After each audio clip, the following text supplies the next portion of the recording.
Dans mon 101ème Theory Time, je vous ai parlé une deuxième fois de 4 fan projets basés sur Danganronpa. Parmi ces projets, l'un qui est ressorti notamment via une forte demande de votre part, c'est Danganronpa Weeping Rebellion. Une chose intéressante avec Danganronpa Weeping Rebellion, c'est que j'ai pu y jouer avec vous en live sur twitch.tv/HunterShrine. Allez vous abonner si c'est pas déjà fait, croyez-moi que vous ratez des choses. Que ça soit le prologue d'Eden's Garden, les chapitres de Weeping Rebellion, les trailers de Danganronpa Heartless DC, Your Turn to Die, ou encore les fangames que je vais sûrement présenter dans une prochaine vidéo, si vous voulez les découvrir en même temps que moi, tout ça, il n'y a pas 20 000 endroits. Bref, même si j'étais sceptique au début sur ma possible appréciation du jeu à cause de certains problèmes du type 4 tiers, putain Cobalt le 4 tiers, en vrai, je n'ai rien trouvé à redire.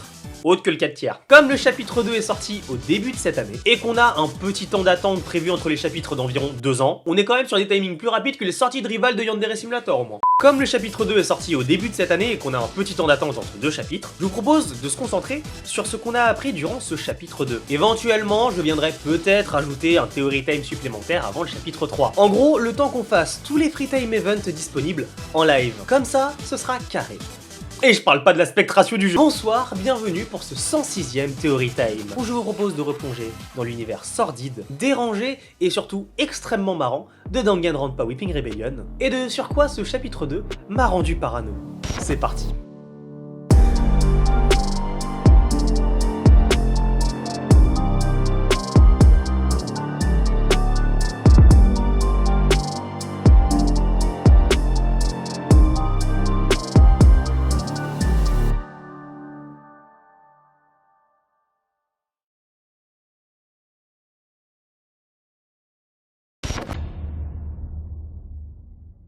Certes, le chapitre 2 n'était pas fourni en mystère, mais il y a 2 choses qui m'ont bien fait tiquer, et je vais commencer par la deuxième. À la fin du procès d'Arcadian, après l'exécution de l'ami Coco, et toutes les révélations qui entourent Suba, Monorisu a fait mention des gens qui regardent. Même si le fait que Junko parle du 4ème mur pourrait nous faire penser que Monorisu parle de nous, le fait que ça soit Junko qui le mentionne me paraît quand même extrêmement suspect. Déjà, en dehors du fait que ça fasse très V3esque, je vous rappelle que, pour moi, Junko est extrêmement suspecte. Non mais attendez, elle s'appelle Junko Mikado, c'est la comédienne ultime alors qu'elle ne nous a jamais fait rire, même si c'était Anatolia la doubleuse ultime, une comédienne peut très bien imiter quelqu'un. Et c'est pour cela que le métier, normalement, c'est comédien de doublage et non doubleur. Et en plus, c'est la seule qui fait indirectement référence à l'apparition d'une Junko Enoshima dans un cadre liant de manière floue les personnages de V3 au cadre de Danganronpa. Sauf qu'on ne sait pas non plus comment est lié Danganronpa Weeping Rebellion au canon des jeux Danganronpa. Je vous ai dit que Junko était sus. Si on a un reveal à un moment qu'en réalité depuis le début c'est Junko Enoshima déguisé, je vous jure que j'explose de rire. Mais pour en revenir aux gens qui regardent, si vous vous rappelez de mes lives sur le chapitre 2 de Danganronpa Weeping Rebellion, que vous pouvez d'ailleurs désormais retrouver sur ma chaîne secondaire Hunter et Kitsune, le lien est dans la description, au tout début on peut voir 2 séquences, dont une des séquences avec un personnage très mystérieux et Monorisu. Déjà, les deux ont l'air de se connaître, mais surtout, ils regardent ses élèves. Ils les regardent doucement, sombrer dans le désespoir. C'est donc à supposer qu'il s'agisse bien soit du principal de l'académie du Pic de l'Espoir, avant que Monorisu le rassure à coups de tyrolienne, soit qu'il s'agit d'un professeur. Du professeur de l'ensemble du cast à l'académie du Pic de l'Espoir, avant que Monorisu le rassure à grands coups de tyrolienne. Et sans vous mentir, le fait que Monorisu ait précisé que Lumière 12 n'ait plus aucune utilité me fait déjà douter de la véracité de ce dire. Mais surtout en fait, ça me fait douter qu'il soit le seul dans cette situation. Pour commencer, depuis le début du jeu, il y a une emphase mise sur les souvenirs et les proches des protagonistes. Le mobile du chapitre 1, les souvenirs liés au passé un poil lointain des personnages. Le titre du chapitre 2, chérissons nos souvenirs heureux. L'histoire autour de l'ami Esuba qui est basée sur des souvenirs pas très heureux. Et c'est pas fini, mais je garde le dernier point pour la fin. Ce que je veux dire, c'est qu'il y a tellement d'emphase sur les proches et les souvenirs des personnages que je me demande vraiment si en réalité, ils ne sont pas tous en train de regarder leurs proches s'entretuer. Déjà, on sait que c'est le cas de Lumière 12, au moins pour le chapitre 1. Ça pourrait également être le cas de la sœur de Kazo, le cas de la Mama. Mais la vraie question à se poser, c'est justement si ce n'est pas le cas de tout le monde. Est-ce qu'à l'instar de Danganronpa Trigger Happy Havoc, le monde entier n'a pas les yeux rivés sur eux? Et à vrai dire, peu importe la réponse. Si on ne sait pas par quel prisme lier Danganronpa Weeping Rebellion au canon des jeux originaux, on ne pourra pas vraiment avoir la réponse. Donc on va commencer par ça. Déjà, est-ce que Danganronpa Weeping Rebellion est rattaché au canon des jeux? Après tout, il y a des projets comme Heartless DC dont j'ai parlé dans mon 105ème Theory Time et Project Eden's Garden dont j'ai parlé dans mon 103ème Theory Time qui s'affranchissent du canon des jeux Danganronpa. Je pourrais utiliser la solution de facilité qui est de demander en DM à Cobalt, mais c'est pas marrant si on n'y réfléchit pas. Déjà, il y a plusieurs points qui vont dans le sens d'un rapprochement entre le canon des jeux et Danganronpa Weeping Rebellion. Notamment le fait que l'école s'appelle littéralement la Hope's Peak Academy. Non, pardon, l'Académie du Pic de l'Espoir. Bon, rarement vu un jeu qui essaye de se détacher du canon qui utilise justement la Hopspeak Academy comme nom. Un autre point, c'est que les règles du Killing Game sont presque toutes les mêmes. Il y a quand même des petites différences, notamment au niveau des règles 11 et 13, mais ça reste en tout point semblable. Certes, même sur ça, je doute qu'Eden's Garden ait changé toutes les règles, mais la base du Killing Game, et surtout de son fonctionnement, reste exactement la même. Il y a aussi quelques mentions d'éléments du canon de Danganronpa, mais sous forme d'easter egg. Genre comme quand Monorisu dit dans le prologue que le cast avait le choix entre le manoir des âmes bénites ou une île tropicale. D'accord. On peut aussi parler des mobiles du chapitre 2, assez ressemblant à ceux du chapitre 1 de Danganronpa Trigger Happy Havoc, du chapitre 2 de Danganronpa V3 Killing Harmony. On pourrait aussi rapprocher d'ailleurs le mobile du chapitre 1 à celui des chapitres 1 et 2 de Super Danganronpa 2 Goodbye Despair. Et j'ai pas l'entièreté des dialogues en tête,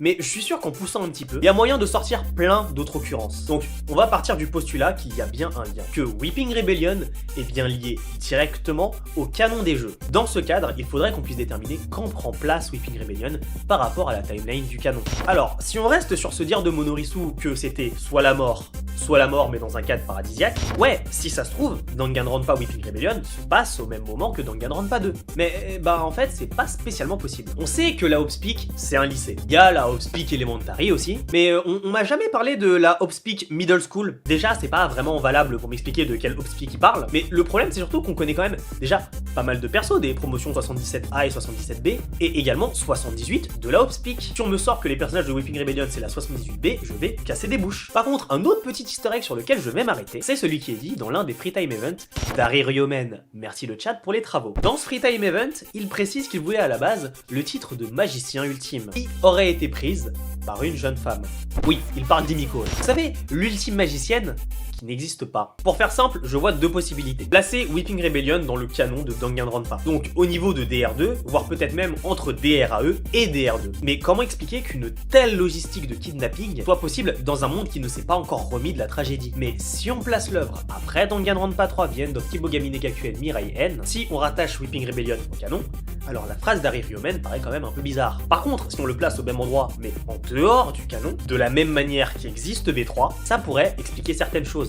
Comme par exemple la toute première intervention d'Herschel au début du prologue. C'est quand même bizarre de partir du principe qu'il ne sait rien, même sur qui il est, qu'il sache qu'il ne sait absolument rien, pour au final se présenter comme si de rien n'était. Si on se base donc sur un placement de Weeping Rebellion dans le canon, qu'il soit avant Danganronpa 2 ou après Danganronpa 3 The End of Kibogami no Gakuen Mirai N, oui, il est tout à fait possible que Lumière 12 ne soit pas la seule personne forcée à regarder ce Killing Game. Mais si on penche du côté de V3, la question de savoir qui regarde ce Killing Game perd tout son intérêt au profit d'une seule question. Qu'est-ce qui, dans les souvenirs des personnages, est une pure invention? En poussant encore plus, si tout comme dans V3, les personnages du cast de Weeping Rebellion ne sont pas de vrais ultimes, voire n'ont jamais existé en premier lieu, peu importe qui les regarde, la question est qui est Lumière 12 pour eux? Beaucoup de questions restent en suspens avec cette théorie. Par contre, le point sur lequel on va se pencher dès maintenant concerne Harry Ryomen. Décidément, on dirait qu'il le fait exprès. Passons maintenant à la deuxième théorie.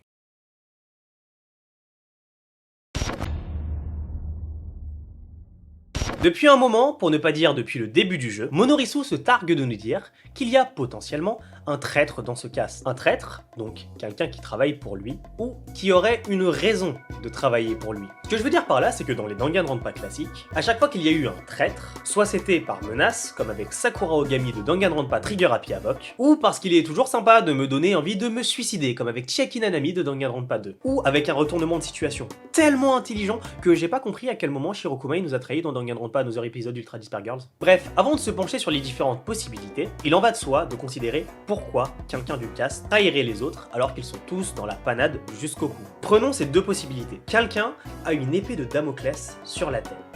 Et je parle pas de la rapière de Cobalt.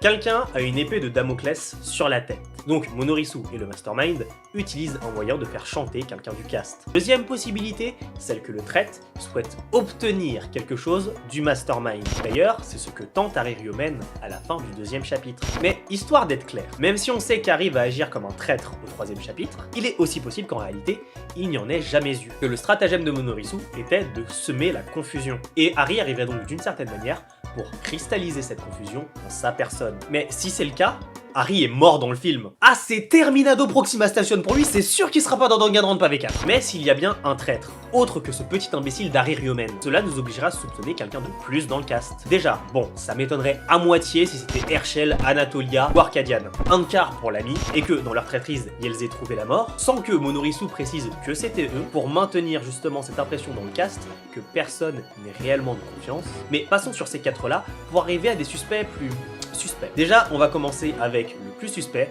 Harry Ryomen. Décidément, je vais pas lui lâcher la grappe, mais vous allez comprendre. Il y a peut-être un monde où, comme je l'ai dit, Harry chercherait à prendre en réalité la place du traître. Donc, qu'il en existe vraiment un. Mais qu'Harry cherche, à contrario de ce dernier, à s'exposer. Pourquoi? Et bien en fait, cela peut avoir plusieurs effets. Dans les jeux Danganronpa, quand un autre personnage prend une place de traître, de mastermind, qui est en réalité celle de quelqu'un d'autre, c'est pour le démasquer. Comme l'a fait Nagito Komaeda pour démasquer Chiaki Nanami. Comme l'a fait Kokichi Oma pour essayer de mettre tellement Monokuma et Tsumugi Shirogane dans la tourmente que le jeu en serait devenu caduque. Pas impossible qu'Harry fasse de même. Donc que si le chapitre 3 de Danganronpa Weeping Rebellion se concentre sur ça et qu'il contient bien un double meurtre, alors Harry et le vrai traître pourraient être impliqués. Plus un perso random. Perso, je parie sur Lucien Descondes. Il a plus aucune utilité scénaristique de toute façon et j'en ai marre de lire ses réflexions. Maintenant, peu importe qu'Harry existe ou non, si on cherche un autre potentiel suspect, on a forcément El Famoso Bobby qui revient. Même si je me concentre exclusivement sur le cas d'Harry depuis le début de cette vidéo, Bobby a aussi l'air trempé jusqu'au cou. Ses alibis sont discutables comme l'utilité de l'existence de Teru. Non, parce que je me disais que, en dehors du fait qu'il soit extrêmement gay pour Kazo, on n'allait pas spécialement entendre parler de lui dans le chapitre, que j'allais pouvoir me concentrer sur d'autres personnages avec leur lot d'activités suspectes, comme Junko, Scarlett ou encore cette Mitsu. Mais dans ce chapitre, il en a remis une couche avec sa vie. Eh, Cobalt, je sais que tu l'aimes bien ton océan depuis le temps que tu le traînes, mais à ce niveau, appelle directement ce jeu Danganronpa la vie de Bobby, ce sera plus clair. Plus sérieusement, il y a quand même quelques aspects suspects à Cobalt Dice. Pour rappel, il se baladait avec un couteau, son arme personnelle a été utilisée pour le meurtre d'Herschel, ce qui a d'ailleurs permis indirectement de l'innocenter. Il n'y a pas de quoi faire de lui un potentiel traître, mais il fait trop d'efforts pour se mettre personne à dos. Ce qui fait que presque tout le monde se repose en partie sur lui. Ne me dites pas qu'on a refait le coup de la Kirumi Tojo de Danganronpa V3. Vu comment elle a fini, permettez-moi de suspecter que Cobalt est le ministre de la culture japonaise. Mais s'il a l'avantage qu'une grande partie du cast lui fasse confiance, c'est qu'il a tout autant la possibilité d'en abuser si c'est bien lui le traître. C'est pas fini, j'adore Viridian, mais plus le temps passe, plus elle me paraît suspecte. Parano, je vous ai dit. Vous avez fait part dans mon 101ème Theory Time que sa surdité pourrait être un mensonge. Je maintiens évidemment cette possibilité. Mais si c'est elle la traître, qu'aurait-elle à y gagner? Partons du postulat que sa surdité ne soit pas un mensonge. Si c'est le cas, et je le répète, Viridian, en dehors d'être super pratique pour faire des plot twists comme dans le procès du chapitre 2, en réalité, ça en fait surtout une cible facile. On parle quand même de quelqu'un qui ne pourrait pas entendre son agresseur, qui potentiellement ne crierait pas. Encore une fois, je l'adore, hein, mais comment elle est encore en vie en fait? Dans ce cas, et uniquement dans ce cas, une forme de protection pourrait être ce qu'elle obtient de son alliance avec le Mastermind. Sans parler du type de protection. Je rappelle qu'à moins qu'elle sache qui est le Mastermind, si cette protection passe exclusivement par Monorisu, ça va à l'encontre des règles normales d'un killing game, sauf si on passe entre les lignes. Qui plus est, je tiens quand même à rappeler qu'elle est immunisée contre tous les mobiles des premiers chapitres. Elle avait juste à fermer les yeux. Avant d'arriver à une dernière possibilité que je me dois d'explorer sinon je ne pourrais pas prétendre être parano, je tiens quand même à pointer deux autres personnages, qui, même si je n'ai pas effectivement d'argument contre elle, je sais pas. Mon instinct me dit qu'il y a une couille, mais pire que Viridian. Je parle de Leika Ginka et Scarlett Vesivus, évidemment. Leika, c'est juste mon instinct qui me dit de me méfier, il y a rien de cohérent. Mais pour Scarlett, en y réfléchissant, elle serait une traître de choix. Déjà, Scarlett, depuis le début, refuse de faire copain-copain. Isole, mais pas de la même manière que Mitsu. Ou elle, quand elle peut, elle fait de superbes cérémonies. Non, Scarlett, depuis le début, elle entretient le fait qu'elle ne fera confiance à personne, qu'elle serait capable d'attaquer des gens. Bref, elle se met en scène comme étant dangereuse. En dehors du fait qu'elle risque pas non plus de voir la fin du film, du point de vue du Mastermind, elle fait quand même un très bon boulot. Pour paraphraser un dire de Butler Ishiromiya du Mineko Wendekrai, je vous propose de retourner l'échiquier. Plutôt que de regarder Scarlett des yeux du cast, où elle a l'air de casser les couilles, essayons de regarder Scarlett du point de vue du Mastermind. Scarlett attise le fait que personne ne peut être véritablement de confiance. Scarlett reste constamment éloignée émotionnellement parlant du groupe, tout en n'oubliant pas de rappeler constamment que s'il y en a qui sont morts, il y en a d'autres qui vont y passer. Bon, j'aurais bien aimé qu'elle y passe aussi, mais d'un point de vue de Mastermind, elle fait exactement ce que je voudrais que quelqu'un fasse dans mon killing game. Elle rappelle constamment aux autres que l'option de vivre sans qu'un seul meurtre ne soit commis est c'est impossible. Et ce faisant, aide à créer les conditions où certains vont se méfier des autres. Bien qu'évidemment, il reste toujours un bastion de personnes optimistes. Mais en quoi elle ferait le boulot d'une traître, me direz-vous? Eh bien, si on prend l'exemple de Sakura Ogami, elle devait initialement tuer quelqu'un, qu'elle n'a jamais fait. Elle n'a d'ailleurs rien fait. Par contre, même sans tuer qui que ce soit, semer le doute, semer le désespoir, c'est déjà un bon début. Un très bon début. Et comme Scarlett ne décroche pas de cette ligne, ça n'aide pas. Et ça n'a pas aidé durant le chapitre 2. Maintenant, pour la dernière personne que je soupçonne, évidemment, je ne pourrais pas être parano sans parler du fait que ce soit potentiellement Kazo. C'est une idée que je vois quand même assez souvent dans les fangams. L'idée de cacher des choses autour des protagonistes et des deux terragonistes. Je ne peux pas ne pas me pencher sur son cas.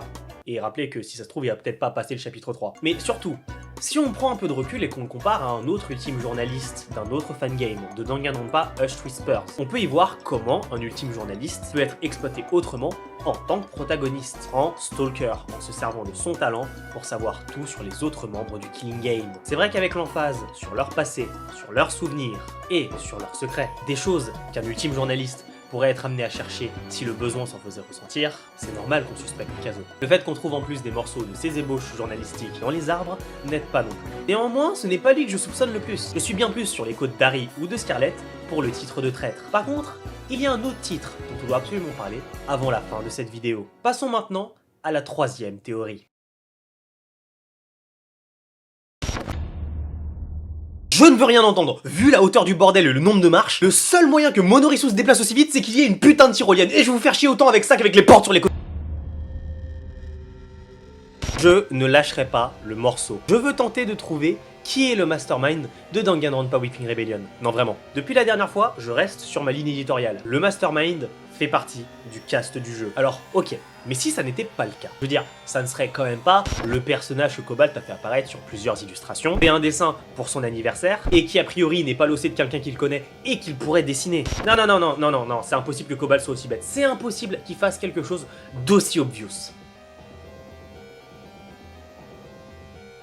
Non mais dites rien. Je laisse du temps passer pour observer la réaction de Cobalt dans le chat de la première Sealer. Ah, je vous ai dit que j'étais parano! Et ne pense même pas à supprimer quelconque message que ce soit Cobalt, j'enregistre le chat actuellement. Je vous l'ai dit, il ne fallait pas me pousser à être parano. En mon 101ème Theory Time, je m'étais amusé à prendre les personnages pour expliquer à quel point ils sont suspects ou non. Et à vrai dire, au début je ne comptais pas refaire pareil pour cette vidéo. Mais il a évidemment fallu que ce connard d'Aryriomen fourre son nez là où il ne faut pas. Donc, qui pourrait être le mastermind? Pour l'instant, je continue de fortement suspecter Bobby, pour les raisons que j'ai déjà exposées dans mon 101ème Theory Time. Et aussi parce que Cobalt a tué son autre self-insert, Arcadian. Mais surtout parce que même si on sait grâce à Harry que Bobby connaît l'identité du mastermind, et que c'est pour ça que, contrairement aux autres, il n'a pas l'air d'avoir toute sa mémoire, soit dit en passant, il faudrait que je me repenche sur ses dires exacts, étant donné qu'il y ait possiblement là une incohérence qui le discréditerait encore plus. Et bien malgré ça, il est possible que Cobalt ait essayé de nous faire une Hajime Hinata avec Bobby. Non, même là c'est pas clair, je vais la retenter en appelant tout le monde Bobby. Et bien malgré ça, il est possible que Bobby ait essayé de nous faire une Bobby avec Bobby. C'est pas mieux, mais vous voyez l'idée. En gros, on sait qu'Izuru Kamakura est à proprement parler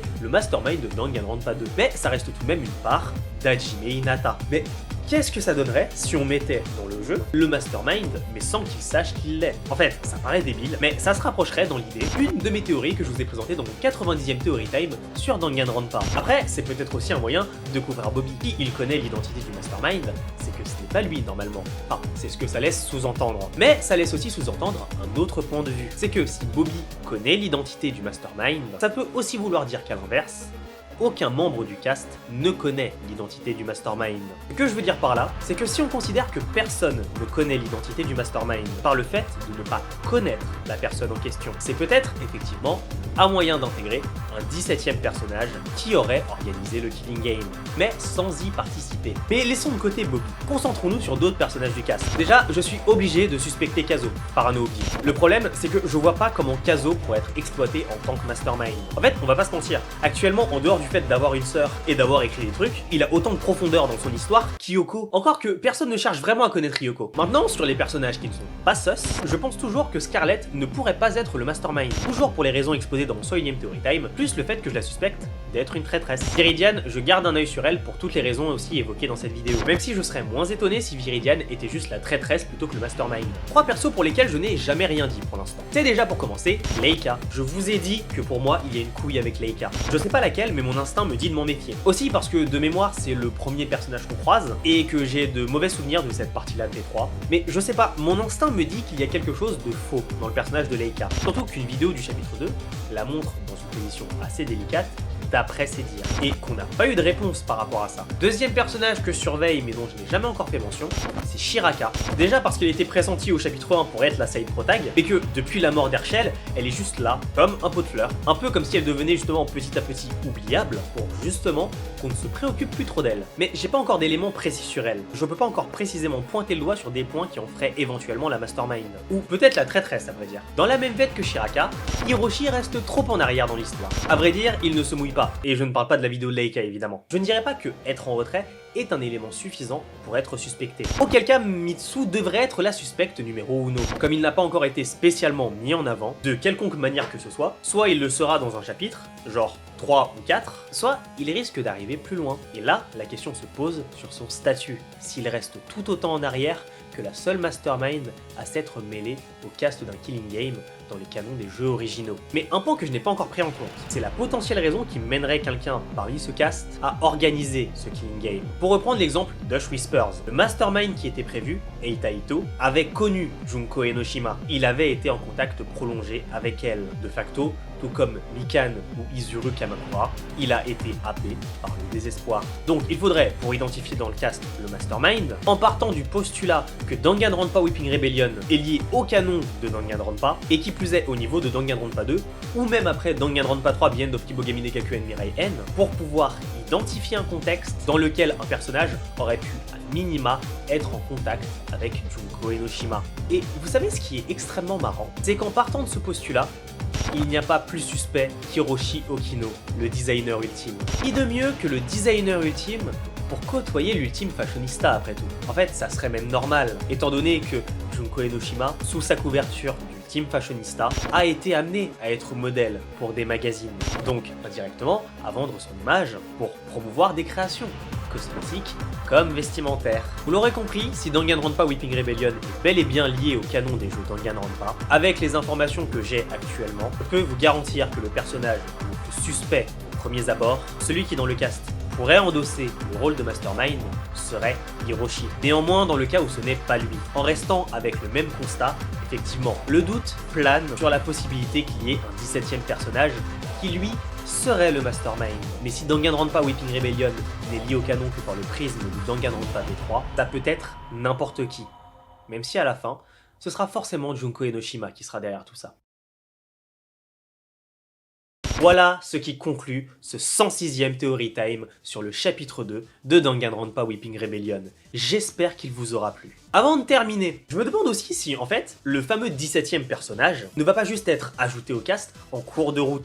Genre un peu à la Your Turn to Die. Et c'est bien qu'on en parle justement parce que je stream Your Turn to Die tous les lundis à partir de 19h30 sur ma chaîne Twitch. Plus sérieusement, je tiens à adresser un immense bravo à Cobalt et à toutes les personnes qui ont bossé de près ou de loin sur ce chapitre 2 de Danganronpa Weeping Rebellion. Et plus particulièrement à la doubleuse de Mitsu, le meilleur personnage du jeu. C'est bon, ça suffira. Tu peux le libérer maintenant ? Comme je vous l'ai dit, je compte faire un autre Theory Time avant la sortie du chapitre 3 de Weeping Rebellion, vers la fin de l'année ou l'année prochaine, histoire de pouvoir me laisser le temps aussi de bien réfléchir à toutes les possibilités. Toutes, sans exception. Je vous ai dit que j'allais devenir parano. Pas encore pris le temps de faire tous les Free Time Events. Ça va être marrant quand je les aurai tous faits. En attendant, n'hésitez pas à laisser vos idées en commentaire. J'ai très envie de lire tout ça. C'était Hunter, on se retrouve très bientôt pour un prochain Theory Time. Ciao.